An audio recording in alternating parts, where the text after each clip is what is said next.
The Battle of Alcatraz in 1946 remains the most extreme and violent escape attempt in the prison, maybe for any prison in the United States of America. This is the crazy story from beginning to failure to violence, and a hero, the man you'd least expect. My name is Ghost Guy Daniel, and this is an article read for the 1946 Battle of Alcatraz in San Francisco, California. Battle of Alcatraz begins. In 1946, 6 inmates began a most violent and disruptive escape attempt, maybe in any prison in American history. They were Bernard Cole, Marvin Hubbard, Joseph Kretzer, Sam Shockley, Myron Thompson, and Clarence Carnes. Who created chaos for 2 full days at Alcatraz prison? It began with a time distraction by Hubbard with a guard named Miller while he watched over inmate Coy as Coy swept up C block. When Hubbard called Miller over to ask for entry, Coy saw his chance, ran over and attacked the guard from behind, bringing him to the ground. Hubbard and Coy then freed Kretzer and Carnes. Getting the weapons. They pulled out a homemade bar spreader created from toilet fixtures. Coy, the smallest, took off his clothes and greased himself up, sliding through the bars and climbing to the West Gun Gallery. Kretzer and Carnes yelled up to the gallery guard to distract him as Coy slid in and jumped the guard from behind, knocking him out. They collected all the weapons, including a gun, a rifle, and some gas grenades, which Coy passed down from the tower to the others. The inmates moved into D block, where they seized another guard and used his keys to release 12 more inmates. This included the last 2 of the gang, Shockley and Thompson. The other inmates refused, stayed in their cells after seeing the futility of the escape. They wanted to stay alive. Plan starts to fail. Their plan?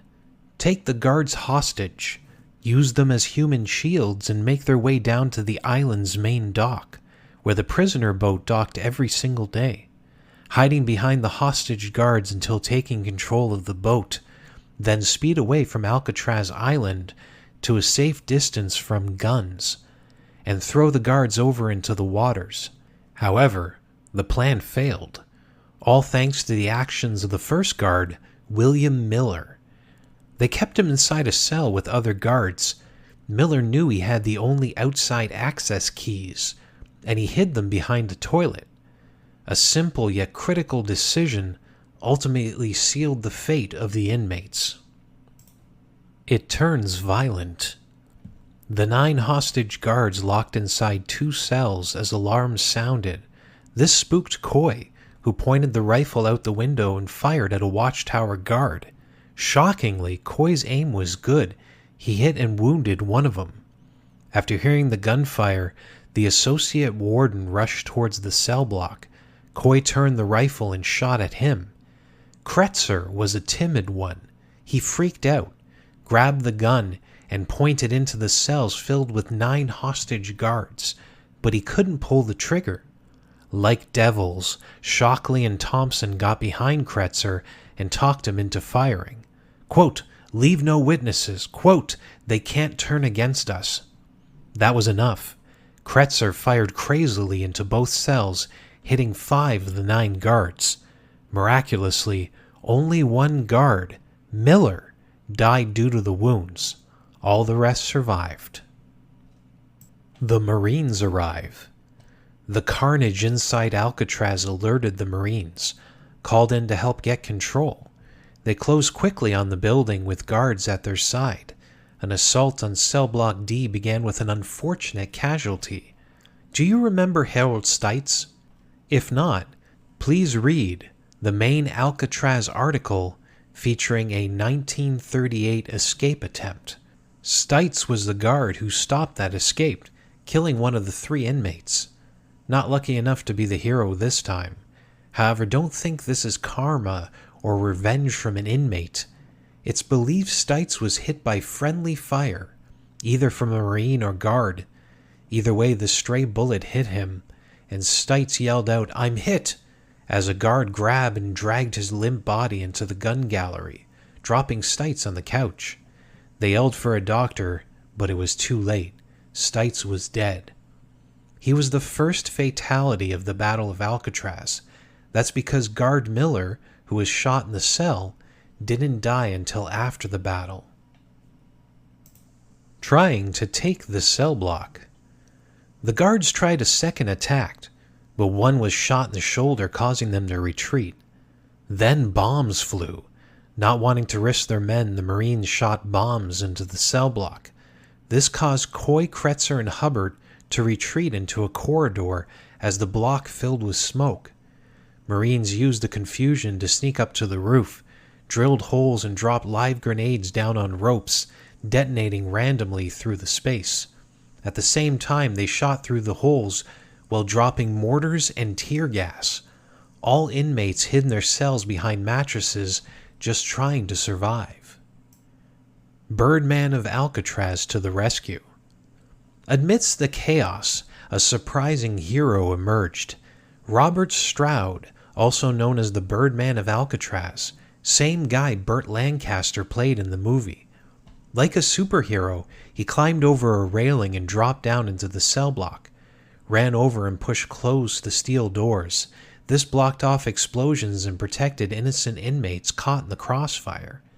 Stroud yelled up to a lead guard he knew, quote, "There are no guns down here," then pointed out to the corridor where Coy, Kretzer, and Hubbard ran.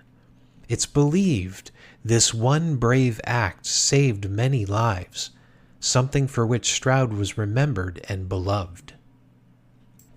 Deaths from the battle. Stroud's action was the beginning of the end for the Battle of Alcatraz. 2 days of violence started to calm. Coy, Kretzer, and Hubbard were all found dead. Bernard Coy, the quote mastermind who started it all, was discovered wearing a guard's uniform. His final plan, blend in and sneak away. All said and done, the Battle of Alcatraz caused 5 deaths. The 2 guards were William Miller, the original guard who was taken hostage, same man who hid the key, locking the escapees in the cell block. Sadly took the worst of it when Kretzer shot into the cell.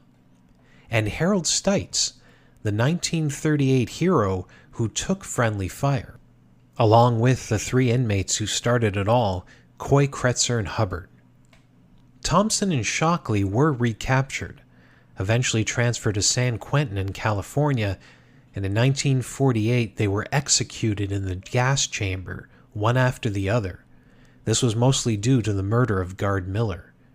The last inmate was Clarence Carnes, the least involved of the group. He received a new 99-year sentence, during which time he was paroled twice. But like the character Brooks from the movie Shawshank Redemption, Carnes failed to reintegrate into society. He committed crimes to be sent back to prison, and eventually died in 1998 from AIDS-related complications at the age of 61 years old. A strange twist for Carnes. Ever heard of Whitey Bulger? He was an Irish mob boss from Boston. One of his first incarcerations was for a bank robbery in the 1950s. This led him to being transferred to Alcatraz, where he met the infamous only survivor of the Battle of Alcatraz, Clarence Carnes. They became friends. After Carnes' death and burial in 1988, Whitey Bulger had the body dug up, then placed in a $4,000 bronze casket. Carnes was reburied at Billy Cemetery in Daisy, Oklahoma. It was a strange act of kindness from Bulger, a man believed to be a mass murderer, and a testament to an unlikely friendship formed at Alcatraz prison. Lasting legacy.